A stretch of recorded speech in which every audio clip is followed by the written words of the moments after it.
I'm Stephanie Grana, and today I'm going to provide clarification of some common terms involving orthopedic and spinal injuries.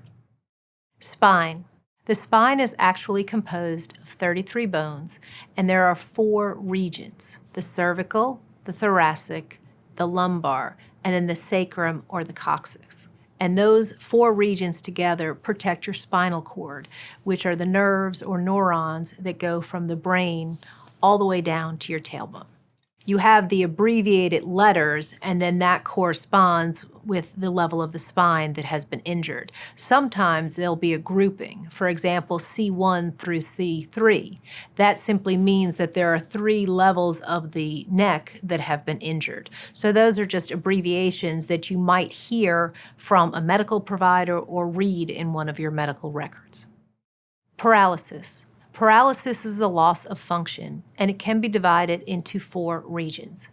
Monoplegia. That involves the paralysis or inability to move one arm, one leg. Hemiplegia. What that involves is one arm and one leg on the same side of the body, which can often result from a stroke. Paraplegia is paralysis below the waist. This can often result from a spinal cord injury. Quadriplegia involves paralysis from the neck down. Degenerative disc disease is simply a natural condition. It happens to people over the age of 40 or 50 or 60. We just don't know that we have it. And then what can happen in a car accident is the degenerative disc disease, which is just a normal condition of wear and tear. It becomes symptomatic, meaning it causes pain. That pain can then be analyzed to determine if you have what's called a disc bulge, which is that little spongy material in between your vertebrae that expands and causes pain. You can also have a rupture of that disc. X-ray, MRI, and CT are all ways that physicians can literally look inside your body.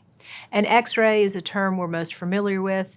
It involves radiation. It is available at most local emergency rooms, and it takes just a few moments. An MRI usually takes about 30 minutes to complete. It does not utilize any radiation, but it is not to be used for people who have implants or pacemakers. CT, or computed tomography scan, does send radiation through the body.